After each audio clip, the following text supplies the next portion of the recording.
எல்லாரும் மனநிலை என்ன தெரியுமா?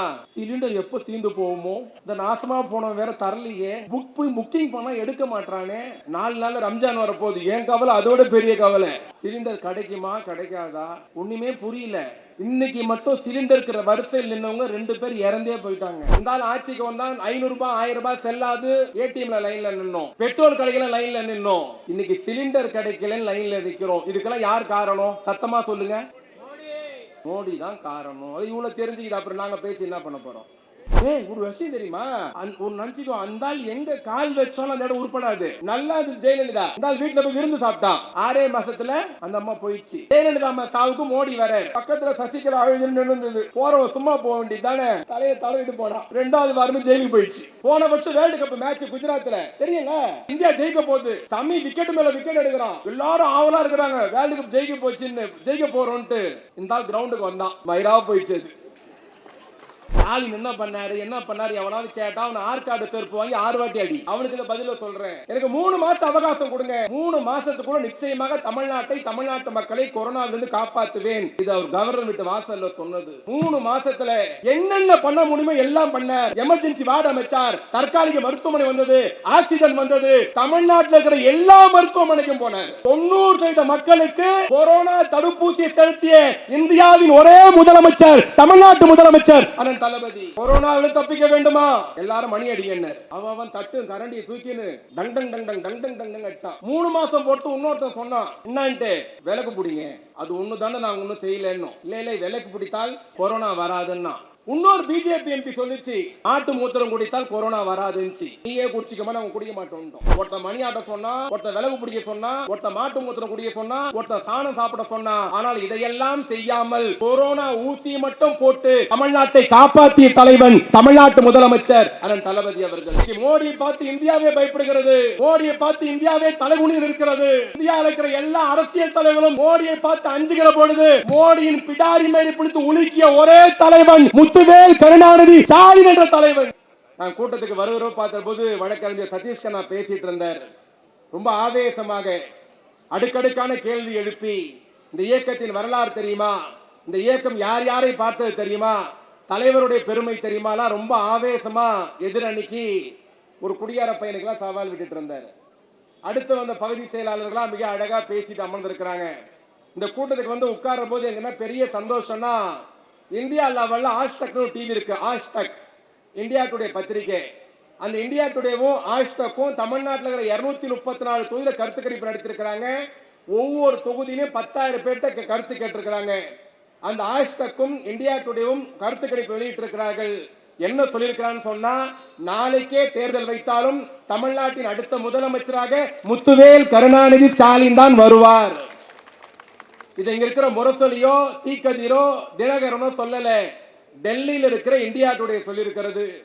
பல்வேறு பத்திரிகை இன்னும் ஆணித்தரமா திமுக ஆட்சி தான் மீண்டும் ஒரு எப்ப தெரியுமா நம்பணும், தினமலர் பத்திரிகை சகோதரிக்கு தெரியும், பாண்டேவும் தினமலரும் சேர்ந்து ஒரு கருத்து கணிப்பு வெளியிட்டு இருக்கிறாங்க, அடுத்த ஆட்சி யாரு வருவான்ட்டு. அதுல மிகப்பெரிய வேடிக்கை என்னன்னா, அதுல பாண்டே சொல்லியிருக்கிறது திமுகவுக்கு 35%, அதிமுகவிற்கு 37%. தமிழ்நாட்டில் இன்றைய கலன்ட்டு அந்த பார்த்தோடனே அப்பயே முடிவு பண்ணிட்டு நாங்க தான் ஜெயிப்போம்ட்டு. நீங்க கேட்கலாம், ஏப்பா அவங்க 35 சொல்லியிருக்கிறான், அவனுக்கு 37 சொல்லியிருக்கிறான், எப்படிப்பா நீ ஜெயிக்கிறேன்னு சொல்லுவேன்ட்டு. தினமலரும் துக்ளக் படிக்கிறவனே 35% பேர் திமுக கூட்டணிக்கு ஓட்டு போடுறானா நாங்க ஜெயிப்பது உறுதி என்பது யாரும் மறந்துடக்கூடாது. இவ்வளவு தாய்மார் உட்கார்ந்து இருக்கிறீங்க, எல்லாரும் கேட்கிறீங்களா கேக்குறீங்களா? கடைசியில ஓகே, நீங்க உங்களை வந்து நான் வந்து டீ கடையில இந்த டீயும் பணியாரமும் சாப்பிட்டோம். அங்க ஒரு அக்கா பணியார அக்கா செய்யற அக்கா சொல்லுது, உங்க எம்எல்ஏ கிட்ட சொல்லி எனக்கு ஒரு கடாய் வாங்கி கொடுங்களேன். எல்லாம் ஆவெல்லாம் வந்திருக்கிறீங்க. இங்க 3000 பேரும் பொருள் தர போறார் பிரபாகர் ராஜா. அவருக்கு தேங்க்ஸ் சொல்லணும்ல, சொல்லணுமா இல்லையா? எப்படி சொல்லணும்? எல்லாரும் கை தட்டுங்க பார்க்கலாம். நடுவுல இல்ல, கடைசியில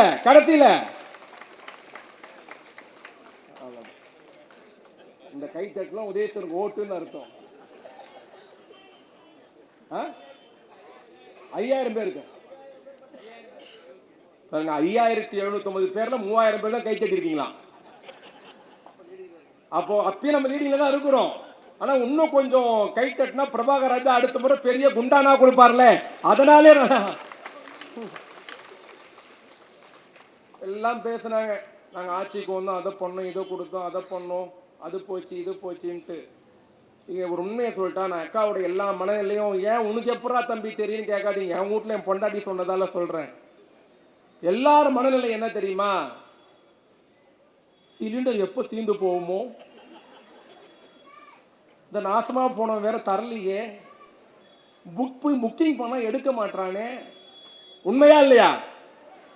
உண்மை எல்லாம் கை தூக்கு பார்க்கலாம். இதுக்கு மட்டும் 5000 பேரும் தூக்கிட்டீங்க. உங்களுக்கு அந்த கவலை 4 நாள் ரம்ஜான் வரப்போகுது. என் கவலை அதோட பெரிய கவலை. சிலிண்டர் கிடைக்குமா கிடைக்காதா ஒண்ணுமே புரியல. கம்பெனி போன் பண்ணா எடுக்க மாட்டான், கட் பண்றான். இன்னைக்கு மட்டும் சிலிண்டருக்கு வரிசையில் நின்னவங்க 2 பேர் இறந்தே போயிட்டாங்க. இறந்தே டிவியில பாத்தீங்களா? 2 பேரு எதுக்கே லைன்ல நிக்கிறது. இந்த ஆள் ஆட்சிக்கு வந்தான் 500 ரூபாய் 1000 ரூபாய் செல்லாது ஏடிஎம்ல லைன்ல நின்னோம், பெட்ரோல் கடையில லைன்ல நின்னோம். இன்னைக்கு சிலிண்டர் கிடைக்கல லைன்ல நிக்கிறோம். இதுக்கெல்லாம் யார் காரணம்? சத்தமா சொல்லுங்க. நீங்க தான் சொல்லணும். இவங்க சொல்ல ஒத்துக்க. யார் காரணம்? யாரு? சத்தமா. மோடி தான் காரணம். அது இவ்வளவு தெரிஞ்சுக்கிட்டு அப்புறம் நாங்க பேசி என்ன பண்ண போறோம்? இப்படி என்ன நடக்குது நாட்டுல? ஏன் இந்த போர் வந்தது? சிலிண்டர் நாங்க 11 வருஷம் ஆச்சு. என்ன பெரிய கொடுமை என்ன தெரியுமா? என் சகோதரி உட்கார்ந்துருக்காங்க. நம்மள எந்த அளவுக்கு பைத்தியக்கார முட்டால் நினைச்சிருக்காரு பாருங்க மோடி எடப்பாடி பழனிசாமியும். ஒரு 20 நாளைக்கு முன்னாடி மதுராந்தகத்துல பொதுக்கூட்டம். மோடி மேடையில் உட்கார்ந்துருக்காரு, பக்கத்துல எடப்பாடி பழனிசாமி. இப்ப கூட யூடியூப் எடுத்து போட்டு பாரு, அது மதுராந்தகம் மோடின்னு போட்டா 2 பேரும் உட்கார்ந்துக்கிட்டு வரும். கூட்டம் 2 பேர் உட்கார்ந்துருக்காங்க. இல்லைன்னா பெரிய கொடுமைன்னு கேட்குறீங்களா? மோடி எடப்பாடி ரொம்ப நேரம் சிரிச்சு சிரிச்சு பேசுறாங்க. மோடி குனிறாரு, எடப்பாடி ஏதோ காதுல சொல்றாரு, உடனே கைத்தடி சிரிக்கிறார் மோடி. உடனே எடப்பாடி குனிறாரு, மோடி ஏதோ காதுல சொல்ற, எடப்பாடி சிரிக்கிறாரு.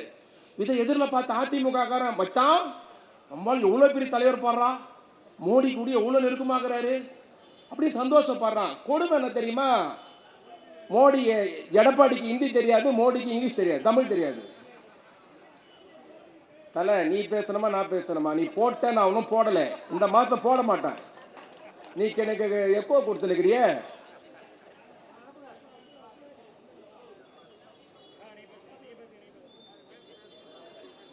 இந்த மோடினாலே ராகுகாலம் தான்.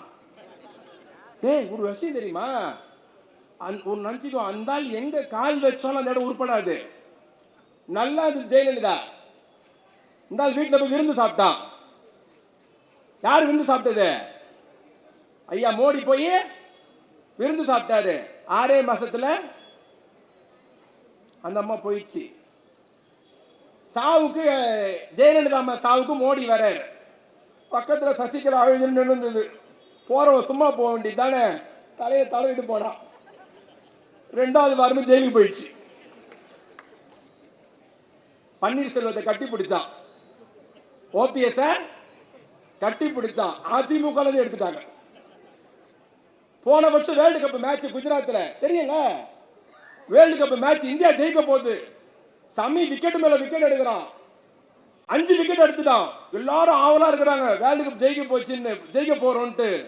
இந்த கிரவுண்டுக்கு வந்தான், மயிரா போயிடுச்சு. வேர்ல்டு கப் ஆஸ்திரேலியாக்கார கால வச்சு நான் கப்பை தூக்கி போயிடுச்சு. இஸ்ரேல் யாராலும் தொட்டு கூட பார்க்க முடியாது. கடுமையான பாதுகாப்பான நாடு, ஆயுத பலமுள்ள நாடு, விமான பலமுள்ள நாடு, பணக்கார நாடு, பறந்தாடும் தெரியுறோம்னா இருந்தால் போய் காபி சாப்பிட்டு வந்தா இஸ்ரேல்ல. இஸ்ரேலே காணும், இஸ்ரேல காணும். இவ்வளவு நல்லவர் அவரு. இப்ப தமிழ்நாட்டுக்கு வந்துக்கிறார். இப்ப ஏன் தெரியுமா சொல்றேன்? நீங்க எல்லாம் இதை கவனிக்கணும்ன்றக்காக சொல்றேன். நீங்க கேட்கலாம், இவனுக்கு ஒரு கடாய் தரம் கூட்டு வந்து 1.5 மணி நேரமா உட்கார வச்சிருக்கிறான் அப்படின்ட்டு. சத்தியமா அது இல்லை. பிரபாகர் ராஜா கடாய் கொடுத்தா நம்ம போய் அப்பளம் வறுக்க போறோமா? அதுலதான் கறி செய்ய போறோமா? உங்க மேல இருக்கிற பாசம், மரியாதை, ஏதாவது ஒன்று கொடுத்துக்கினே இருக்கணும், நீங்க வாங்கிக்கினே இருக்கணும், நாங்க கூட்டம் போட்டுக்கினே இருக்கணும், கட்சி இருக்குன்னு காமிச்சிக்கினே இருக்கணும்ன்றதுக்காக தான். இது பெரிய பொருளா இல்ல.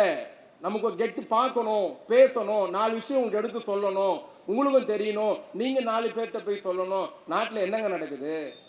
அமித்ஷா குஜராத்ல சொல்றாருங்க ஸ்டாலினை விழுத்துவோன்ட்டு. இவ்வளவு பேர் இருக்கிறீங்களே, உங்க மனசாய் தொட்டு சொல்லுங்க. 5 வருஷம் ஆச்சு நாங்க ஆட்சிக்கு வந்து. இந்த 5 வருஷத்துல 10 வருஷம் அவங்க ஆட்சி இருந்தது, 5 வருஷம் எங்க ஆட்சி. சின்ன ஒப்பீடு மட்டும். 2011 2021 ஜெயலலிதா, ஓபிஎஸ், எடப்பாடி 10 வருஷம் அதிமுக ஆட்சி, 5 வருஷம் திமுக ஆட்சி. யார் நல்லா ஆட்சி பண்ணா? யார் மக்களை பாதுகாத்தா? யார் சலுகை கொடுத்தா? யார் வாழ வச்சா? யார் திட்டங்களை கொடுத்தா? கொஞ்சம் சீர்தூக்கி பார்க்க வேணாவா? நாங்க 2021 பாட்டு போட்டோம், ஸ்டாலின் தான் வராரு, விடியல் தான் தராரு அப்படின்னோம். போட்டோமா இல்லையா? ஓட்டு போட்டீங்க, பிரபாகர் ராஜா வெற்றி பெற வச்சீங்க, கோட்டைக்கு போனார், பெருமையோடு சொல்லிட்டோமா? நான் 2021 இதே விருகம்பாக்கத்தில் திமுக தலைவர் தளபதி பேசுற போது சொன்னார், உதயசூரன் ஓட்டு போடுங்க, பிரபாகர் ராஜா கோட்டைக்கு அனுப்புங்க, நான் கோட்டைக்கு போனால் 502 வாக்குறுதி தந்திருக்கிறேன், நிறைவேற்றுவேன். உதயசூரன் ஓட்டு போட்டீங்க, பிரபாகர் ராஜா கோட்டைக்கு போனார், ஆட்சியை 5 ஆண்டுகள் முடித்திருக்கிறோம். 502 வாக்குறுதியில் 100% 80% வாக்குறுதி நிறைவேற்றிய இந்தியாவின் ஒரே முதலமைச்சர். ஐயா சொன்னதெல்லாம் செய்தோம் ஐயா, சொல்லாததையும் செய்தோம் ஐயா. சொன்னது என்ன? உதயசூரன் கோட்டு போடுங்கள், பிரபாகரத்தை கோட்டை கைப்பு வையுங்கள், பட்டா இல்லாத வீடுக்கு பட்டா கொடுப்போம். இது தேர்தல் அறிக்கையில் சொன்னது. உதயசூரன் கோட்டு போட்டீங்க, பெருமையோடு சொல்லுகிறோம். 5 ஆண்டு காலத்தை முடித்திருக்கிறோம். 5 ஆண்டுகள் திமுக ஆட்சியில் 24,50,000 குடும்பத்துக்கு பட்டா கொடுத்த ஒரே தலைவன் ஐயா எடப்பாடி அவர்களே. உங்க 10 வருஷம் ஆட்சியில் எத்தனை பேர் பட்டா கொடுத்தீங்க? 24,50,000 குடும்பத்துக்கு பட்டா கொடுத்த ஆட்சி முத்துவேல் கருணாநிதி ஸ்டாலினுடைய ஆட்சி. இது சொன்னது. சொல்லாத என்ன? உயிர் காக்க 48, இன்னுயிர் காக்க 48. என்னது உயிர் காக்க 48? புதுசா இருக்கு, நாங்களே கேள்விப்பட்டது இல்லையே. அப்படி திட்டம் இருக்கா? இருக்கு. ரோட்ல போயிட்டு இருப்போம், பைக்லயோ எப்படியோ போயிட்டு இருப்போம், ஆக்சிடென்ட் ஆயிடும். இது எல்லாரும் கேட்டு பதிய வச்சுக்கங்க.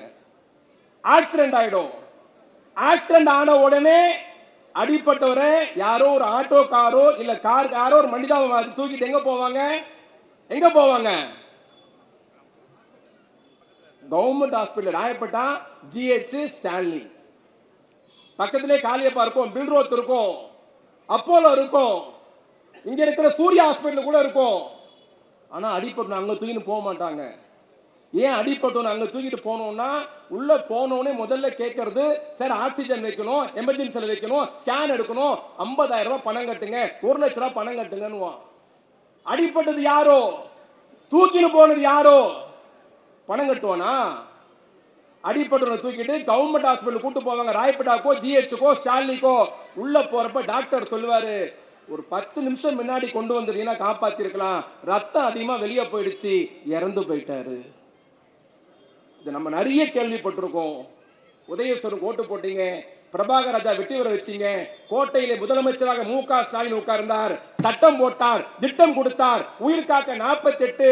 என்ன திட்டம்னா, தமிழ்நாட்டில் சென்னையில எந்த மூலையில் எங்க ஆக்சிடென்ட் நடந்தாலும் ஜிஹெச்சுக்கு போவாத, ராயப்பேட்டாக்கு போவாத, ஸ்டாலினுக்கு போகாத, உன் வீடு பக்கத்துல, உன் ஏரியால, உன் பகுதியில எது பெரிய தனியார் மருத்துவமனையோ அங்க போய் அட்மிட் பண்ணு. முதல் 2 நாள் செலவு 4 லட்சம் ரூபாயை இந்த ஸ்டாலின் தருவேன் என்று சொன்ன தலைவன். உயிர் காக்க 48. எல்லா அக்காவும் தட்டலாமே. இதுக்கு 2 லட்சம் ரூபாய் 4 லட்சம் ரூபாய் ஆகிட்டோம்.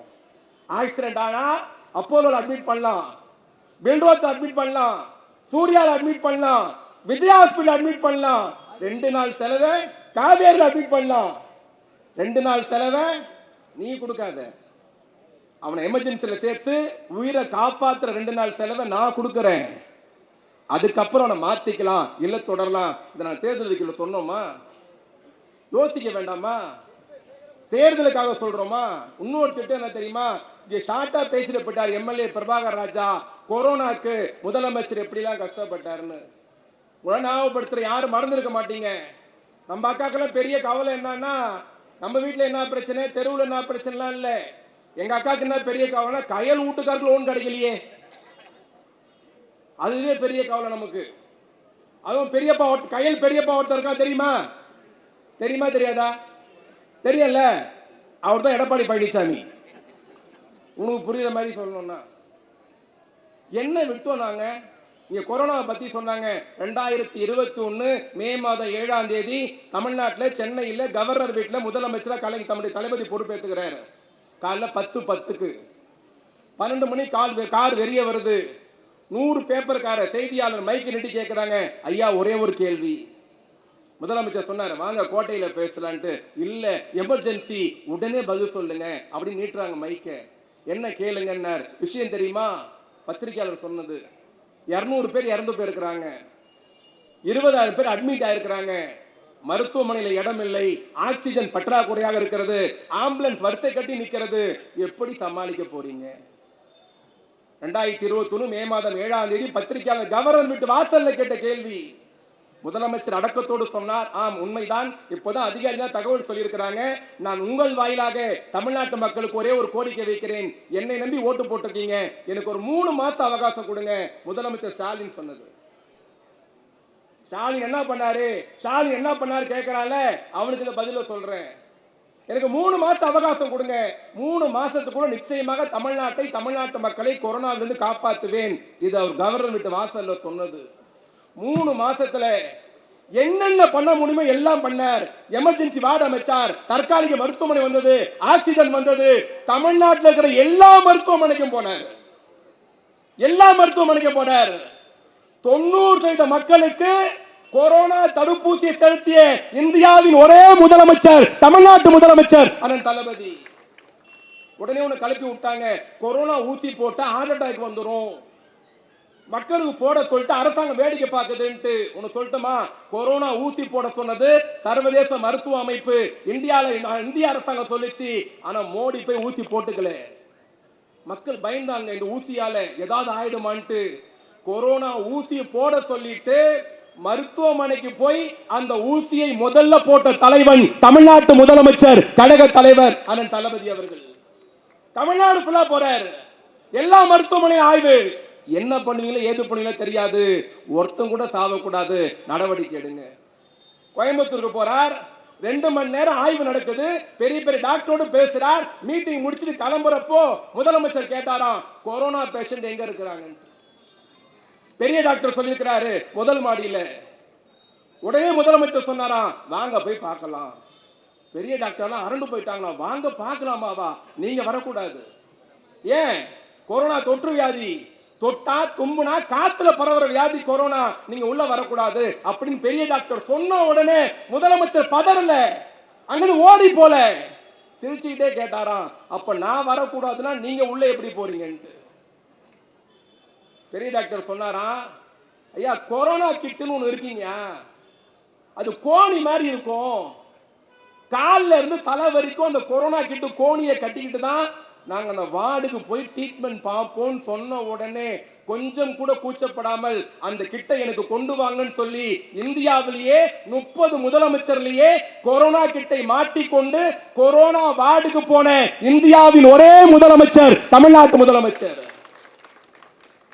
போனார், பார்த்தார், 90% மக்களுக்கு தடுப்பூசியை செலுத்தினார்.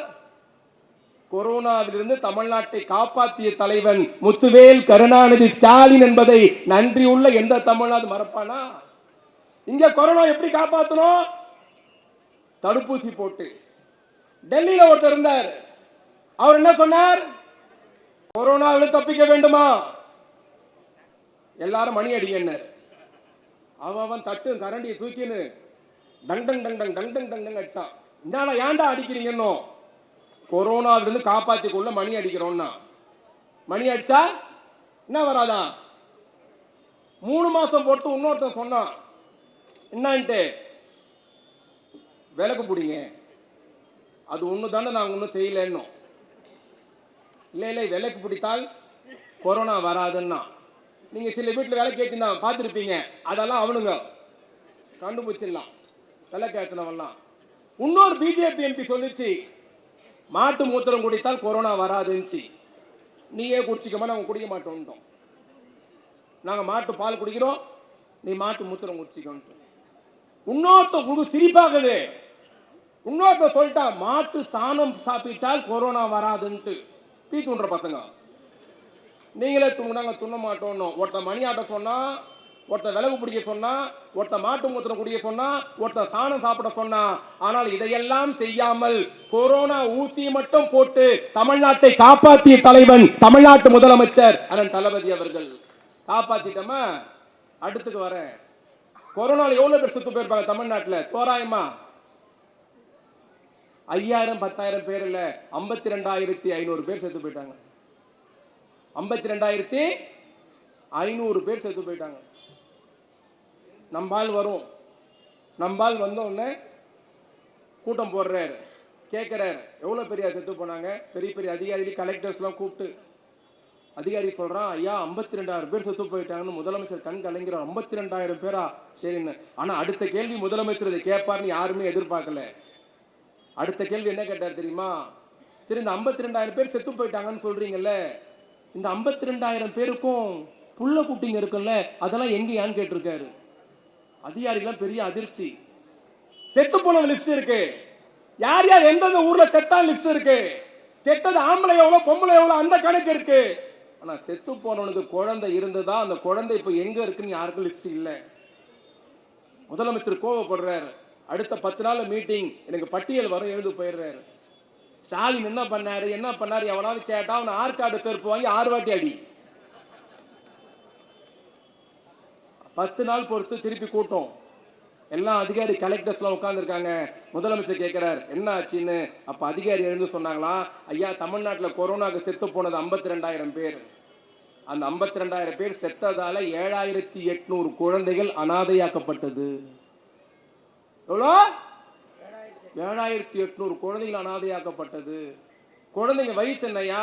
சிலருக்கு 6 மாசம், சிலருக்கு 3 வயசு, சிலருக்கு 7 வயசு, சிலருக்கு 10 வயசு, சிலருக்கு 5 வயசு. இந்த மாதிரி குழந்தைங்க 7,800 குழந்தைங்க தமிழ்நாட்டு அனாதையாக இருக்கு. எங்கயா இருக்கு? சொந்தக்காரன் வீட்டுல, சித்தி வீட்டுல, சித்தப்பா வீட்டுல, அனாதை இல்லத்துல, ஓம்ல. முதலமைச்சர் அங்கேயே கண் கலங்கிட்டு சொன்னாரு, அங்கேயே உத்தரவு போட்டாராம். அந்த 7,800 குழந்தைங்க எவனா கேட்டா சொல்லு, ஸ்டாலின் என்ன பண்ணார் சொல்றான்ல, அவனுக்கு சொல்லு. 6 மாசம் குழந்தையில இருந்து 10 வயசு குழந்தை வரைக்கும் அங்கேயே தமிழ்நாட்டு முதலமைச்சர் உத்தரவு போட்டார்.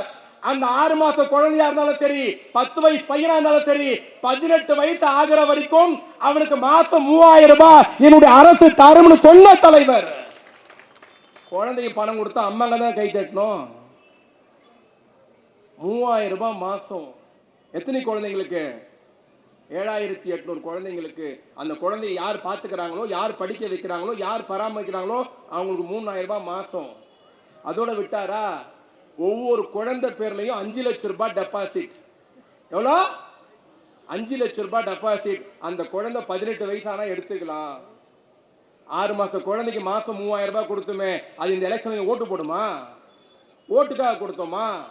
5,000 ரூபாய் கொடுத்தா எடப்பாடி சொல்றாரு ஓட்டுக்காக கொடுத்தோன்ட்டு. மாட்டுத்திறனாளிக்கு 2,000 ரூபாய் கொடுத்தாரு ஓட்டுக்காக கொடுத்தோன்னு. இப்ப 6 மாச குழந்தைக்கு மாசம் 3,000 ரூபாய் கொடுத்தோமே, ஓட்டுக்காக கொடுத்தோமா? இன்னொரு முக்கியமான பிரச்சனை இந்தியாவில் என்ன தெரியுமா? 45 வயசு மேல ஆயிட்டா தாய்மாருக்கு மிக முக்கியமான பிரச்சனை கர்ப்பப்பை புற்றுநோய், மார்பக புற்றுநோய். பிரைவேட் ஹாஸ்பிட்டல் போனோம், கவர்மெண்ட் ஹாஸ்பிட்டல் போனா வலி வந்துருச்சு, கர்ப்பப்பை எடுக்க சொல்றான். 110 பேர் கர்ப்பப்பை எடுக்கிறாங்க. இன்னைக்கு கர்ப்பப்பை எடுத்தாதான் நீ நல்லா இருப்ப, இல்ல கேன்சர் வந்துடும். எடுத்துருங்க சார், எடுத்தாச்சு. 1010 பேருக்கு மார்பகத்தை அறுக்கிறாங்க, மார்பக புற்றுநோய். எந்த பெண்களும் மனு கொடுக்கல, ஊர்வலம் போல, கேள்வி கேட்கல, ஆர்ப்பாட்டம் நடத்தல, கோரிக்கை வைக்கல. முதலமைச்சர் கூட்டம் கூட்டி கேட்கிறார், என்ன பிரச்சனை, ஏன் கர்ப்பப்பை எடுக்கிறாங்க, ஏன் மார்பகத்தை அழுக்கிறாங்க என்பது. மார்பக புற்றுநோய் வருது, இதை தடுக்க என்ன வழி? அவங்க வயசுக்கு வர்ற போது ஒரு தடுப்பூசியை போட்டா 40 வயசு இந்த பிரச்சனை வராது. எப்ப போடணும் அந்த ஊசி? 13 வயசுல இருந்து 14 வயசுக்குள்ளதான் தமிழ்நாட்டுடைய பெண்கள், குழந்தைகள், பாப்பாலாம் பெரியவளாவரா, ஏஜ் அட்டன் பண்றா. அந்த 14 வயசுல தடுப்பூசியை போட்டா இந்த பிரச்சனை வராது. சரி, அந்த ஊசி போய் பிரைவேட் ஹாஸ்பிட்டல் போட்டா எவ்வளோ? 14,500 ரூபாய். என் வீட்டு பாப்பாக்கு, என் தங்கச்சிக்கு, என் பொண்ணுக்கு பிரைவேட் ஹாஸ்பிட்டல் போய் காவேரிலையோ விஜயாலையோ போயிட்டு அந்த ஊசியை நான் போட்டேன்னா 14,500 ரூபாய் கொடுத்து போடணும். அது போட்டாதான் கர்ப்பப்பை புற்றுநோய் வராது. அது போட்டாதான் மார்பக புற்றுநோய் வராது.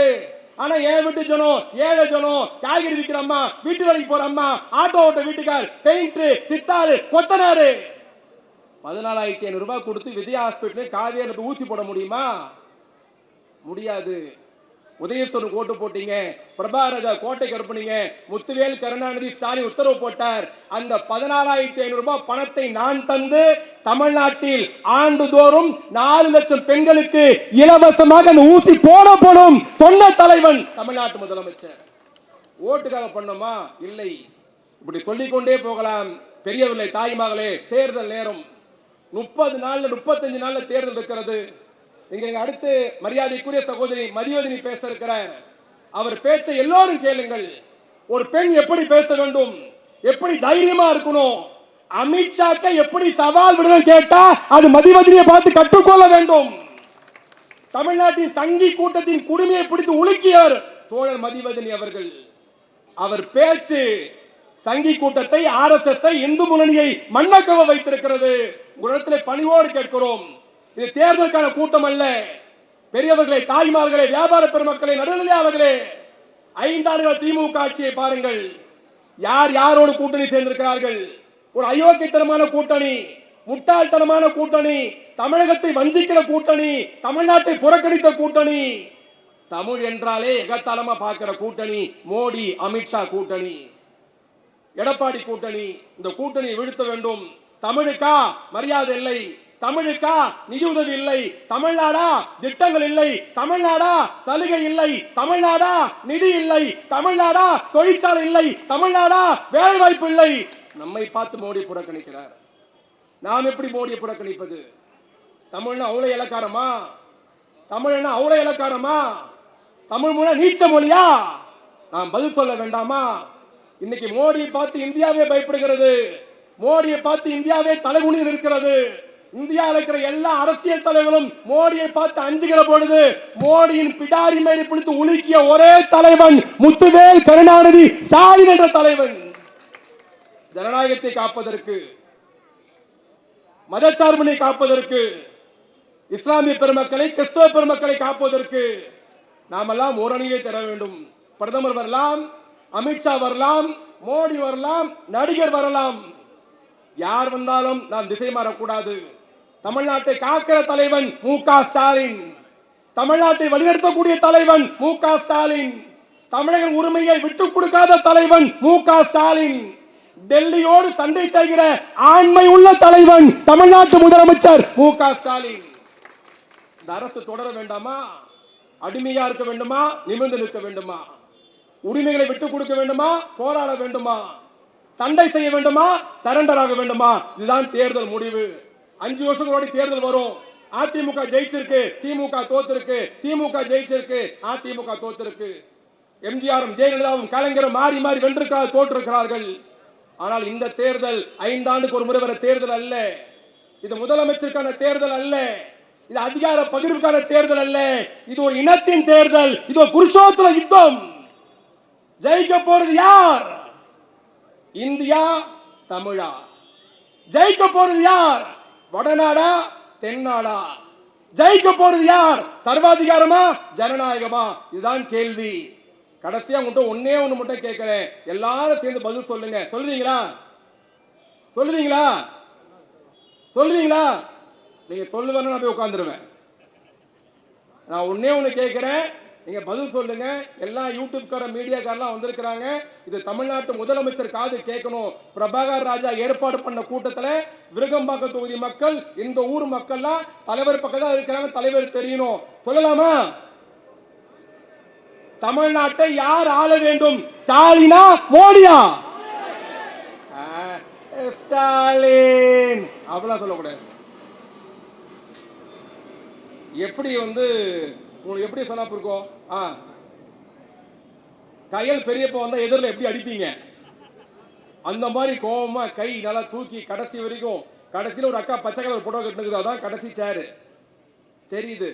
நம்ம கம்பீரமா எழுப்பணும். நமக்காக உழைக்கிற தலைவர், நமக்காக சண்டை செய்கிற தலைவர், நமக்காக பேசுகிற தலைவர், நம்ம எங்கேயுமே விட்டு கொடுக்காத தலைவர், பெண்களுக்கு திட்டங்களை தீட்டிய தலைவர், சலுகை தந்த தலைவர். நம்ம விட்டு கொடுக்கலாமா? கொடுக்க கூடாது. போடலாமா? ரெடியா? தமிழ்நாட்டை யார் ஆள வேண்டும்? ஸ்டாலினா மோடியா? அங்க இல்ல, செல்லாது. இன்னும் எல்லா கையும் தூக்கினாதான் அந்த யூடியூப் திரும்பிச்சு பாருங்க, கேமரா தெரியுதா? சாரா இருக்கும் விடுங்க, இவ்வளவு தாலியா அறுத்துருவானுங்க. ஆமா, ஸ்டாலினா மோடியா? ஸ்டாலினா மோடியா? ஸ்டாலினா மோடியா? இந்தியா தமிழா? இந்தியா தமிழா? வடநாடா தென்னாடா? வணக்கம்.